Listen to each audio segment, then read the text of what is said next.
Masechet Moed Katan Daf Chaf. We continue our study of the laws of Avelut. We're going to be talking about, again, Avelut that overlaps partially with a holiday. Then we're going to be talking about an interesting case of someone who only hears of a loss of a loved one after 30 days since the person passed away. And in that case, we'll see what they do. The halacha is that they only practice Avelut for one day. And then we're going to conclude by talking about who are the relatives for which one must sit Shiv'ah. For example, what about in-laws and other interesting cases? So we begin. Tenor banan kiyem kifiyat hamita shelosha yamim kodem haregel eno tzarich lechapota achad haregel divrei Rabbi Eliezer. So the opinion of Rabbi Eliezer is Rabbi Eliezer ben Hurkenos, the famous one from the Oven of Achnai story, the one who was excommunicated. He agrees with our Mishnah, which said that if one buried their dead 3 days before the holiday, in this formulation, he says if one overturned his bed, right, that would be one of the first things one did on the first day of mourning, is they overturned the bed. That symbolizes the beginning of mourning. And so if they did that 3 days before the beginning of a Yom Tov, then that's it. The Yom Tov breaks the rest of the morning, and there's no more. That breaks the 7 days. That's it. However, it seems from this that if it would be less, only 1 or 2 days, then you would have to continue the rest of the other 5 days or 6 days after the holiday. That's Rabbi Eliezer ben Hurkenos.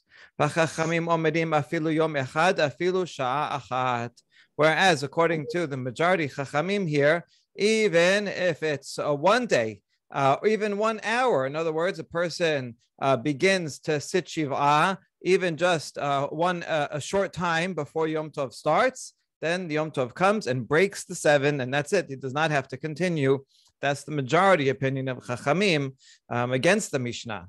Amar Rabbi Elazar Rabbi Shimon, hen dibre Bet Shammai, hen dibre Bet Hillel.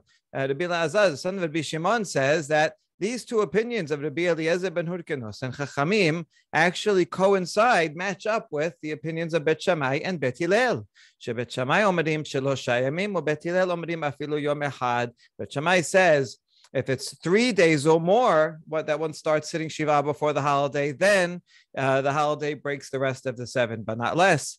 And Bet Hillel says even 1 day of sitting Shiva before the holiday breaks the rest of the 6. So there we see that Rabbi Eliezer ben Hurkenos matches up, follows Bet Shammai. This is a very nice example of a principle that we see mentioned a few times in both Yerushalmi and Talmud Bavli, that Rabbi Eliezer ben Hurkenos shamuti hava. He was a follower of Bet Shammai.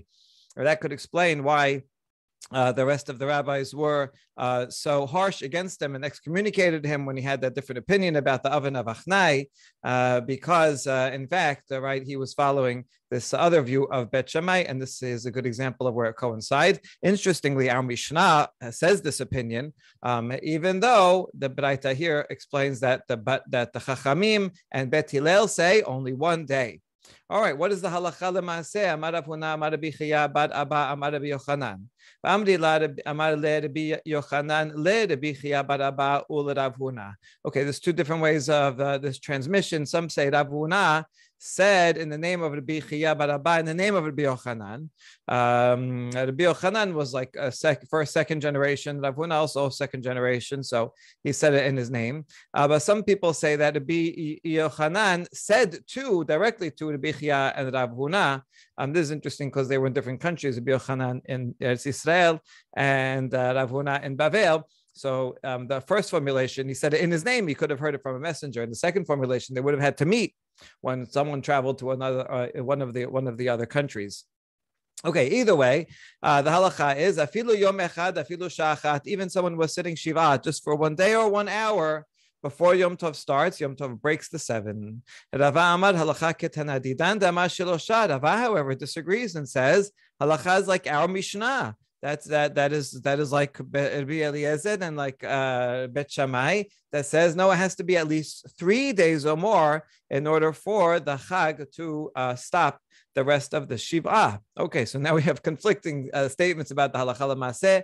Ravina ikla l'sura diprat. Ravina once went to Sura, which is on the Euphrates River. Amar le'Rav Chaviva l'Ravina hilchet hamai. And so the one asked, Rav Chaviva asked Ravina who came there, tell us, can you explain what the halacha is? Ravina is now already later, sixth generation, Ravina's fourth generation, right? So we're getting later and later, and each generation is further discussing what is the halacha. And now we see finally, Amar le afilu yom echad, afilu shachat. Yes, in fact, if someone at least began sitting Shiva'ah, even for a short time before the holiday, even less than a day, then that's it. The holiday comes, and then their Shiva is over, and they can immediately begin counting the Shiloshim. And that is the halacha l'maaseh today. And it does happen that sometimes people are buried right during the Erev Chag, during the morning or even afternoon of a holiday, and then they only should sit for a short time. Although people will come to visit them during the holiday, as we saw, that was even the custom in Talmudic times.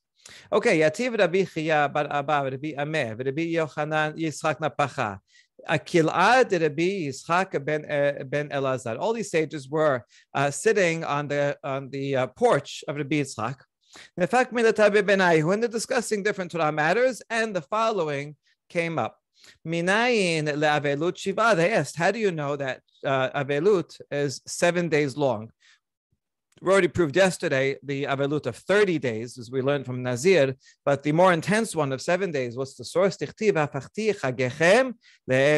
and Amos says, because of your sins, the punishment is going to be that Hashem is going to turn the holidays into mourning days. So just like holidays, Chag Shiva, are 7 days long. Avelut Shiva, in other words, it's taking it quite literally that those days themselves will be turned into mourning. And so, since Pesach is 7 days, Sukkot, right, without Shemini Aseret, Sukkot itself is 7 days, so they will be turned into mourning days. So, a mourning period is also 7 days. Hold on, Ve'ema Aseret. What about Shavuot? Shavuot is only 1 day, so maybe we should only mourn 1 day. Dechad Yoma. And so the truth is, actually it does have an application. Hahu mi'ba'eleh dechedereh shakish, damar shakish mishum Rabbi Yehuda nesi'ah, minayin lishmo'a rechoka she'ena noheget ela yom echad, dichtib, v'afachti chagechem le'ebel, v'ashkecha naseret yikre chad yoma chag. This will help, Resh Lakish's statement can help us, because he said the name of Rabbi Yehuda Nesi'ah, this is the grandson of Yehuda Nasi. How do you know that if you hear a distant tiding, meaning a close relative died a long time ago, but because they didn't have instant texting and instant communication, sometimes they wouldn't have heard for a long time.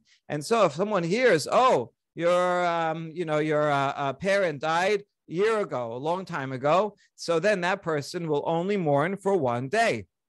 That's it. How do you know that? Because it says, I'm going to turn your holiday into Evel. And where do we have a holiday that's 1 day? That's Shavuot.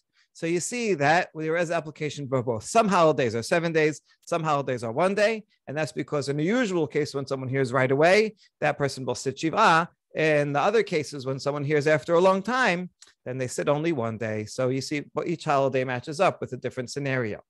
Good. Tenorabanan shemoa kiroba noheget shiv'a ushloshim. Shemoa dechoka ena noheget ela yom echad. We have a braita that says exactly what we just concluded, that when you hear it right away, then you sit for 7 days, intense mourning, and then 30 days of not cutting hair, less intense mourning. Whereas if you hear about loss of a loved one after a long time, then the sitting is only for mourning is only for 1 day. How do we define when something is recent and when something is old news? Rabbi Akiva explains, if one hears it within 30 days, then that's considered recent, and he has to sit 7 and 30 days. If he hears after 30 days, right, which makes sense since the 30 days is that period of mourning. If one only hears about it after 30 days, then it's already less intense, even though he just heard about it, and therefore it's only 1 day. Chachamim disagree with Rabbi Akiva, and they say it doesn't matter when you hear about it, you always have to sit 7 and 30. After all, it's really more subjective. A person, doesn't really matter when it happened. When a loved one hears about it, they feel mourning, and even if they heard about it, a year later, they're still just as sad and still need that 7 and 30 days to process it, and also to show their honor to the loved one that passed away. And so therefore, in all cases, according to Chachamim, it is 7 and 30. אמר רבא בר בר חנא אמר רבי יוחנן כל מקום שאתה מוצא יחיד מקל ורבים מחמירים הלכה כרבים חוץ מזו שאף על פי שרבי עקיבא מקל וחכמים מחמירים הלכה כרבי עקיבא דמה שמואל הלכה כדברי המקל באבל. Okay, very interesting statement. Rabba said in the name of Rabbi Yochanan, whenever you have an individual opinion that is lenient and a majority opinion that's stringent, you follow the majority. In other words, because it's, see, if it was the other way around, if the minority opinion is stringent, then it could be some cases where we say, you know what, be stringent, because that minority opinion, who knows, maybe they're right. Maybe they have something to them, so be stringent. So that rule that way is not absolute, but this way is absolute, because if the majority is stringent, so then there's two things going for it. It's the majority, and better to be stringent, right? Who knows? So that's for sure. What you see here is that we really don't actually always follow the majority. Where it says that was last week's parasha. We veer towards the majority. We prefer the majority, but there are many exceptions, right? And so that would be one exception. If the minority was stringent, then maybe we should be stringent. Okay. In any case, this is a stronger rule that we follow the majority whenever they are stringent. However, even this rule has an exception, and that would be this case, that even though Rabbi Akiva is lenient, and he says, if you hear tiding after 30 days, one sits only for 1 day, and Chachamim are machmir and say 7 and 30 no matter what. Even if you heard about loss of a loved one after many years, you still have full mourning period. Even so, halacha is like Rabbi Akiva, who is lenient. So he's a minority opinion and he's lenient, and yet we follow him. Why? Because of what Shemuel's rule that we saw a couple of times already, that we always follow the lenient opinion when it comes to the laws of mourning. Good. There we go. A couple of stories now. Rabbi Chanina, he heard news after a long time that his father had died in Bechozai. Bechozai seems to be this Kazakhstan, which is quite far from the centers of learning and the Euphrates and Tigris and Euphrates. So there was a Jewish community there, but it took a long time. It took more than a month, maybe a few months, for news to get from there to the centers of learning. So he only heard for a while after. The Rav China came to Rav Chisda to ask him, what should I do? Oh, you heard after a long time, more than 30 days? Then you are a mourner only for 1 day. And that's for his father. Rav Natan bar Ami Rav Natan also, he heard news that his mother died in Bechozai, and he heard it only after a month. He came to ask Rava,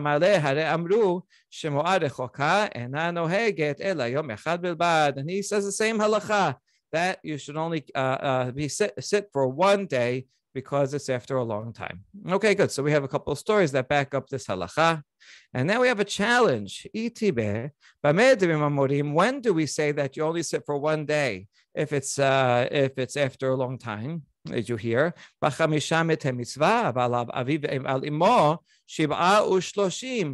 only applies regarding the other 5 people for whom it's a mitzvah to mourn, meaning a son, a daughter, brother, sister, spouse. Those are the 5 people one has to sit for, but the other 2 are father and mother. For one's father and mother, because there one also has to show respect for them. And, then you have a whole year mourning, right? It's much more serious.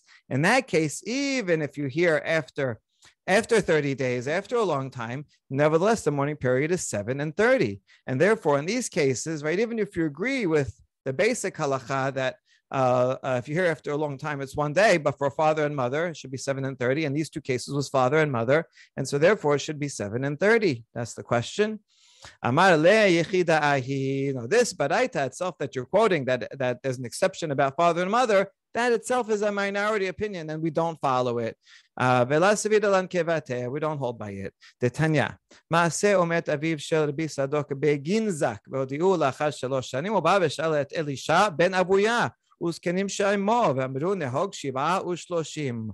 וכשמת בנו של רבי אחיה בגולה ישב עליו 7 ו30. We have two stories that were machmir, but these are minority opinions. So we have here the father of Rabbi Sadok in Ginzak, wherever that is. Nobody really knows where it is. And they told he only heard about it after 3 years. It's hard to imagine what it was like to live in the olden days when you didn't have communication, and you never know, till a long time after what happened to your loved ones. It's quite crazy. And anyway, he went and he asked Elisha ben Avuya. This is interesting, a kind of rare case when we have Elisha ben Avuya. This is Acher, the rabbi who went off the derech. And usually we don't mention his name and for halacha, but maybe he said this before he went off the derech. And the sages that were with him, they asked him and they said, you sit 7 and 30. In other words, it sounds like it's because if it was a father, you do 7 and 30. And in the second case of Rabbi Chia, his son died, and he sat 7 and 30, and so this is 7 and 30, and so you see these are two minority opinions, and that's why we don't follow them. In fact, the halacha is for all relatives, all 7 relatives, if you're here after a long time, it would only be the sitting would only be for 1 day. Okay. Now, Ini, hold on. You just said this halacha about Rabbi Achia, and he sat for 7 and 30. We have a contradictory statement. V'harav, a story. V'harav bad achud Rabbi Chia. Right now, we're assuming that Rabbi Achia and Rabbi Chia are the same person. We're going to conclude that they are different people, but they could be the same person. Sometimes people had a longer version of the name, maybe a shorter version of the name, kind of like a nickname. So assuming right now that they are the same person. Now, we have an interesting genealogy. Rav was the son of Rabbi Chia's brother, meaning he's his nephew, and he was also Dehu bar Achated Rabbi Chia. He was also his nephew from Rabbi Chia's sister. So he was his uncle in 2 ways. How could that be? You're asking. Okay, so imagine, in the Brady Bunch, imagine one of the boys married one of the girls. Marcia married Greg or something. It would be permitted because they're not related. They have different biological parents. It just happens to be that after one of their mother and one of their father died, the remaining spouses married each other. So they're step siblings, but not half siblings at all. So that would be the case here. And so this Rav was born from a father and a mother who had a natural child, themselves, Rabbi Chia, but they also each had children from a previous marriage. Actually, here's a family tree. Here's Rav that we're talking about. And so we had Rabbi Abba would have had a first wife, and they had a son, Aivu, and there was another couple that had a daughter, Ima, and each one of the spouses died or divorced, and then Rabbi Abba married that wife, and they had a natural child, biological child, Chia, and besides that, one of their sons married one of the daughters, and they had Rav. So Rav is a nephew of Chia, both on his father's side and on his mother's side. Okay. Anyway, that's the story. That's the relationship. And here's what happened. Kisalik lehatam. Rav went to Eretz Israel and he visited his uncle, his double uncle. Amar le Abba Kayam, and Rabbi Chia asks, "Hey, is your father alive?" Meaning my brother. Amar le Ima Kayemet. He says, "Why are you asking about my father? Why don't you ask about my mother?" Better question. Okay, fine, he says. Amar le Ima Kayemet, is your mother alive? Meaning my sister. Amar le, it says half sister and half brother. Amar le Abba Kayam says, why are you asking about mother? Why don't you ask about father? That's a better question. So he got the point, that they both had died. Amar le lishma'eh halos li min alai. And so he told his attendant, go and remove my shoes, right? Because I'm going to be in mourning now, because now it's after a long time, and he now realized, so he's going to take off his shoes. And he said, carry my clothes behind me to go to the bathhouse. So what do you see here? That he's only practicing mourning for 1 day upon hearing of the loss of his siblings. And so, right, because he takes off his clothes, his shoes, but that's it. And then he's going to go right to the bathhouse. And so this is a contradiction because here we saw to be Achiyah, who practices mourning for 7 and 30 days for his son when he hears about it after a long time. And here to be Chiyah practices mourning only for 1 day for his half siblings that he hears about after a long time. That's the challenge. Okay, before we answer the challenge, regarding this story, we learned 3 things from it. Shema mina tilat. Shema mina avel asur binata sandal. Number 1, we learned that someone who's mourning cannot wear regular shoes. And we know that we learned that from before, but we also learned from this story. And we see from here that he practiced avilut only 1 day. We also see that part of the day is like the whole day, even for this halacha. Even when someone hears about it for a long time after a long time, and he's going to be avel only 1 day, even that 1 day could be only for a few minutes, because you see here, he's avel for a few minutes, takes off his shoes, and then that very same day, later in the day, he goes to the bathhouse. Okay, so we learned these 3 important things. And now to answer that question, these are 2 different people. They have similar names, but they're not the same person. And so Rabbi Chaya, about whom this story was about, who heard about his half brother and half sister, he practiced only 1 day, and that's the halacha. Rabbi Achiyah above, who practiced 7 and 30 days, he was a minority opinion, and that is not the halacha. Good. Amar Rabbi Yosef bar Avin. Shama Shemua Kiroba bar regel umoseh regel naset rechoka ole lo ve'eno noheg ela yom echad. So let's say someone during a holiday hears that a loved one, a close relative, had died, and that's still within 30 days. Well, he's not going to start becoming avel because in the middle of the holiday. He would only start avel at the end of the holiday. But by the end of the holiday, it's already past 30 days. So let's say he hears in the middle of the holiday, and that's like 28 days since the person died. And by the time Motza'eh Haregel, then it's past 30. So what does he do? That counts for him. Those days count, and he only counts 1 day. Even though he heard about the news within 30 days, but he couldn't start becoming avel within 30 days. See, if he would start becoming avel, let's say the 29th day he heard, then he would count 7, even though it goes past the 30. But because even though he heard within 30 days, he couldn't start sitting within 30 days. So therefore, he sits for only 1 day. Taneh Rabbi Ada b'demin kesari kamed Rabbi Yochanan shama shemua kiroba b'Shabbat u'mes Shabbat naset rechoka eno noheg ela yom echad. And we say the same law applies to Shabbat. Now it's only 1 day, so that means if Shabbat itself, let's say, was the 30th day since the person died, and on Shabbat, let's say on Friday night, he heard the news, that this close relative died. Well, he can't start sitting. He don't start sitting on Shabbat. So he would only start sitting after Shabbat. But by the time Shabbat finishes, it's past 30 days. And so now it's Shemuah Rechoka, and he only sits for 1 day. Now, a question. If someone sits only for 1 day because they only heard about passing for after a long time, koreya or eno koreya, does he tear his clothing or does he not tear his clothing? We saw in the story before, he takes off his shoes, but we don't know about tearing clothing. Rabbi Mane Amar, eno koreya, Rabbi Chanina Amar koreya. All right, we have machloket. One says don't, one says do. Amar Rabbi Mane Rabbi Chanina. So it says, according to me, Rabbi Mena says, I say you don't tear your clothes. It makes sense what I say.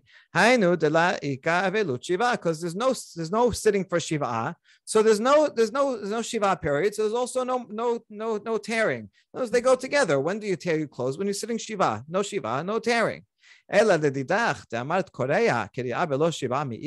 to you, Rabbi Chanina, and you say that you do tear your garment.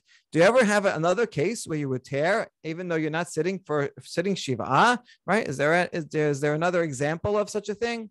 That's his question. And the Gemara says, "Velo, is there not?" Well, there is an example. Here it is. Isi, who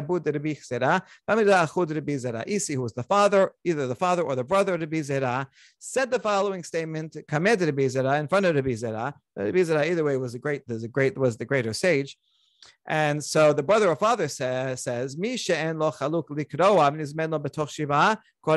who does not have a garment to tear during the Shiva, at the beginning, the first day of the Shiva, and then he gets one during the Shiva. For example, let's say he's very poor and he doesn't have his own clothes. He has to borrow a shirt from someone else. Now, if someone is borrowing a shirt, he can't tear it because you can't, although it's a mitzvah to tear your shirt, you can't tear someone else's shirt. Who said that they give you permission? And so he would not be able to tear his shirt. People do this till today. There's a halacha that when you go to the old city and you see Harabayit and in its destruction, even the halacha today, you're supposed to tear your shirt. So some people do it. Some people don't want to do it. You're wearing a nice shirt. You're coming for a bar mitzvah. You don't want to tear your shirt. So here's a loophole. You can borrow a shirt, wear someone else's, switch shirts with someone, and that way, right? I can't rip someone else's shirt, right? Or give your shirt out as a present to someone, even while you're wearing it, and that way you don't have to tear your shirt. Anyway, so this person, he doesn't have a shirt to tear on the first day, but then he gets a shirt during the Shiva. He should tear it whenever he gets it. After it's finished, then he doesn't tear anymore. That's the statement that was told to the Bizera. However, Rabbi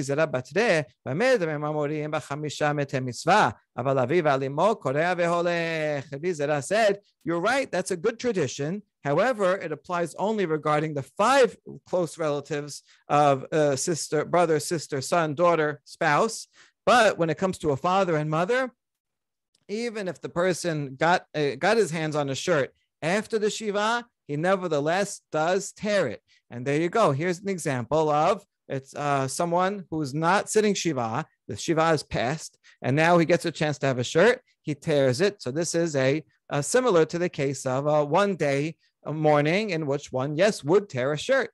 There you go. So isn't that actually a proof for the Bichanina that you should tear? And we would answer, no, that's different. In that case, he's tearing the shirt in honor of his father and mother. In other words, it's not a law of mourning, because he's not mourning. He's not doing anything else to mourn. He is just a nice thing for kibud ava'em, to show how one's grief and tear a shirt. So it's independent law, independent of mourning, and therefore this is not necessarily the same as someone who hears news after a long time, and that he would have to tear as part of the mourning process for another sibling. So this would be different. So it's not conclusive. Tenora banan kol amor b'parashat kohanim shekol mitameh lehen aver mitabel alehen. So now the question is, for whom does one have to sit shiv'ah and mourn? So this Baraita says, all those who are mentioned regarding the Kohanim, that a Kohen general cannot become Tamemet except for his close relatives. So anyone for who that a Kohen can become Tameh for them to go and help in their burial, that would be the same as that same relation one would have to be a mourner for. Okay, what are they? Veluhen Ishto, Aviv Imo, Achiv Achoto, Beno Ubito. Okay, so 7 altogether. Actually, 6 of them are explicit in the Torah: father, mother, brother, sister, son, and daughter.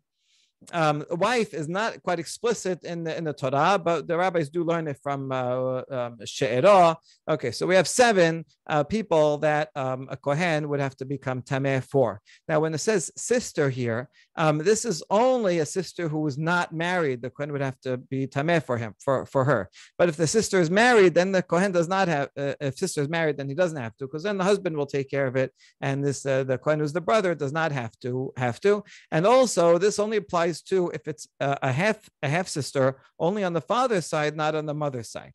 Okay, so sifu alehen achiv achota betula me'imo v'achota nesua ben me'aviv ben me'imo. So the rabbis came and they added that one has to mourn also for a brother and a sister in all cases, including if it's a sister on his mother's side who's not married, or someone who's married, both on the father's side and on the sister's side. And so all those are added, even though they would not apply to a Kohen to become Tameh, they are added. So therefore, all sisters, half sister from mother's side, half sister from mother's side, whether they're married or not, one would have to sit Shiv'ah. Okay, so those are the relatives. And now here's something surprising. Rabbi Akiva says, not only do one have to sit Shiva and mourn for these 7 close relatives, but even for the secondary step of relatives, so that let's say you had if a person sits shiva for his brother, then that means that the son would also have to. A son would have to mourn, sit in mourning for his uncle, because that's a secondary relation, right? Or a grandson or a grandparent. Or how about an in-law? So since one's wife is sitting shiva, so the husband would have to sit shiva because his wife is sitting shiva for then. I mean, it only goes 2 steps. It wouldn't go any more than that. So according to Rabbi Akiva, a secondary relation of these 7 would also have to sit shiva.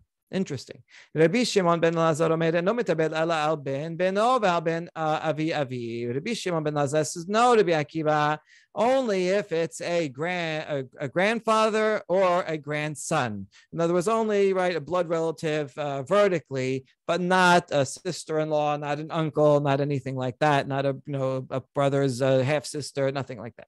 Okay. V'chachamim omerim. Chachamim say anyone that you would have to be in mourning for that person, you have to be in mourning with that person, which means that if that person if someone's in mourning and you would have to sit if they were mourning, then you have to mourn while they are mourning. So this sounds like the same as Rabbi Akiva, right? That you have to sit shiva when you have one of the 7 close relatives themselves are sitting shiva. Okay, so now Gemara is going to ask Rabbi Akiva. The first opinion sounds the same as Chachamim, right? Chachamim hainu tanakama. Chachamim are the same as Rabbi Akiva tanakama, that it goes 2 steps. Oh, ika benaihu imoba bayit. There is a difference whether you're actually in the house with the mourner or not. Ki hadamar le Rabbi Rav Chiya bereh. וכן אמר לרב הונא לרבה ברה, באפה נהוגה בלותה, בלא אפה לה תנהוגה בלותה. Because these couple of rabbis said, he said to his son, when you're in the presence of the mourner, then practice mourning. When you're not in the presence of the mourner, then you don't have to practice mourning. So in other words, according to Chachamim, when it says kol shemitabel alav, anyone that you would sit shiva for, so any of your close relatives, mitabel imo, meaning when you're with them, you should, out of deference, out of empathy, you should also be in mourning, so that when you're in the house around there, also don't wear shoes, also, right, practice the other things of mourning. But when you go out, when you're not in their presence, then it's okay. You're not actually a mourner. You just want to show your empathy when you're with them. That would be Chachamim, so they're more lenient. Whereas Rabbi Akiva would say, no, it doesn't matter if you're there or not there. Even if you would hear that your close relative is sitting, you have to also sit, even if you're not with them. That's the difference between the two. All right. Mod ukva shechiv le bar hamu. Okay, now we're into my in-laws. Mod ukva, the son of his father-in-law died, meaning his brother-in-law. So he said, oh, my brother-in-law died. I have to sit 7 and 30 because it's a close relative of his close relative, right? His wife would be mourning, would be sitting. So he should also have to. Rav Huna sees him, and he sees him sitting on the floor. He says, oh, you want to eat mourner's food? In other words, why are you sitting when you don't have to? You want to get free, a free lunch? The neighbors would come and give food to the mourners, right? I guess, you like egg sandwiches. Is that why? Because you really don't have to mourn. Now, when the rabbi said that you have to sit shiva in honor of your wife, that is only referring to one's father-in-law or mother-in-law. So yes, father-in-law, mother-in-law dies, then that person should sit shiva. But a brother-in-law, no. So again, here, this is kind of similar to before, where we saw that parents are exceptional and more stringent than other cases. De Tanya, and we are going to prove this rule that father-in-law and mother-in-law, yes, one should sit, but other in-laws, brothers-in-law, sisters-in-law, one need not sit. We're going to prove this from a contradiction between two baraitot, and we'll use that distinction to resolve the contradiction. Detanya, mishemet chamiv o hamoto, eno rashay lachov et eshto leyot kochelet v'yot poseket. Someone who lost his father-in-law, mother-in-law, he cannot force his wife to paint her eyes and her face, to put makeup on. In other words, she's in mourning. So this is not a sign of mourning to put makeup on. When you're not supposed to put makeup on in mourning. Rather, not only can he not force her she has to be mourning, he also has to turn over his bed and he practices mourning with her. So according to this, you do. You see, it's for in-laws. And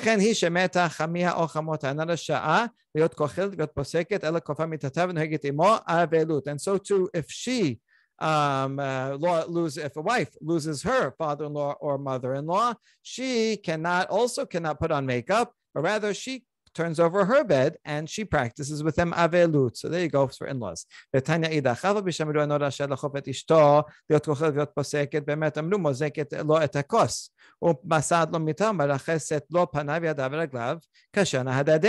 braita, it doesn't specify who they're mourning over. So this could be just for a brother-in-law.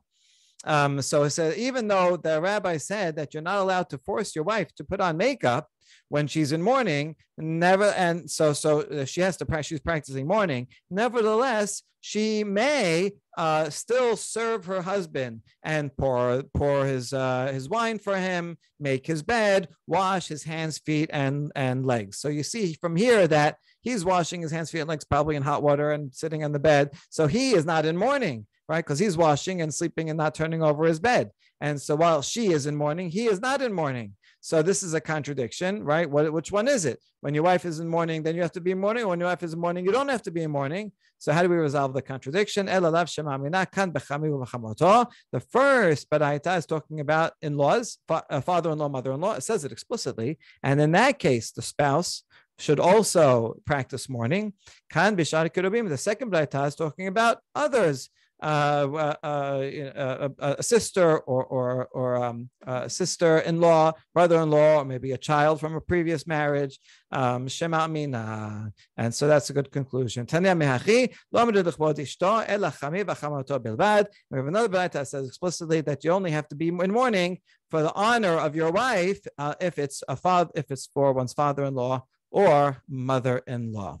Okay, we'll stop here. Even though the Gemara brings all these cases in which one is sitting shiva for an extended family member, like an in-law or grandson, grandfather, or things like that, the common practice now is not to sit shiva except for the 7 closest. Nevertheless, at least the community custom in my community is that, let's say someone's father is in mourning, then the children, although they're not in mourning, they wouldn't go to weddings, they wouldn't go to parties, they wouldn't go to a concert. And so the children, they're not practicing full mourning, but they also still will not do enjoyable things out of deference to their close relative who is also sitting. So we do see that there is a remnant of this halacha that's practiced even today. Baruch Adonai le'olam. Amen ve'amen.